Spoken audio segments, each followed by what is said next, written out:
Lumalaki na ang dagat mga tol. Buti nakaalis agad ako dun. Ay, walang tubig dun kanina. Ano, paparni na.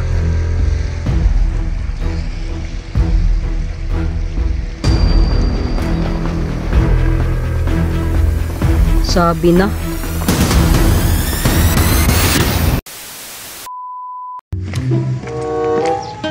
Grabe palusong pala na ito mga tol. Baka hindi ko magat ang aking preno pag dinala ko motor dito. Pero mababa lang naman eh. Parang may mapaparadahan doon sa baba. A few moments later. Habang nagpapahinga ako dito mga tol, meron akong mga kubo-kubong napansin dito. Silipin nga natin.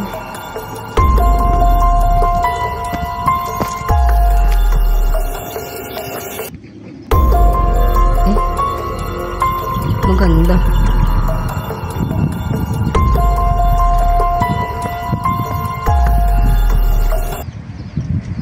Ganda.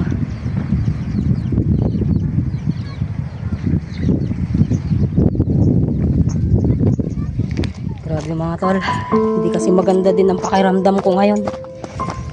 Naubos na rin ang aking gamot. Hindi ako nakabili.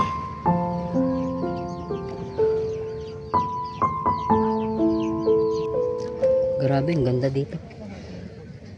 Likod ng Monte Maria rin mga tol eh. May namimingwit banda ron mga tol.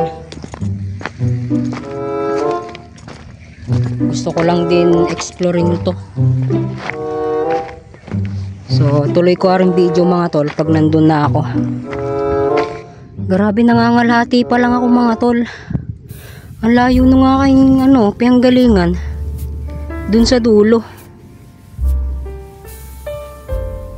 Yan o. Pinakadulo. Nasa gitna pa lang ako. Grabe. Ang init mga tol ng exploration natin.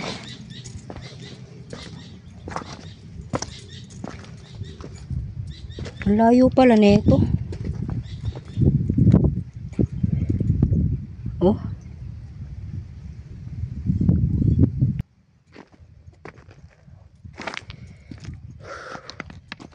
Ngayon mga tol, babalik na tayo dun sa malapit. Baka biglang lumaki ang dagat, delikado tayo. Tsaka delikado din tong ginawa ko kasi ako lang mag-isa ang nagpunta rito. I've seen a lot of change, been through a lot of pain. Some things are not the same as they were a year ago. But all will be okay. I move on each and every day. The past is where it stays. Way back a year ago.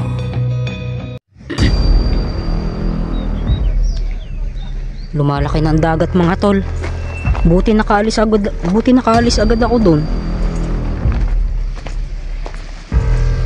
Ay, walang tubig dun kanina.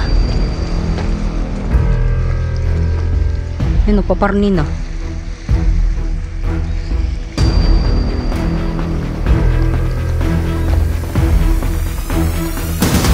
Sabi na. Kung dumiretso ako dun mga tol at hindi ako umalis, aabutan ako ng paglaki ng dagat na to. Yan, walang tubig yan kanina. Ngayon wala din dun kanina. Ngayon umaakit na yung tubig dun.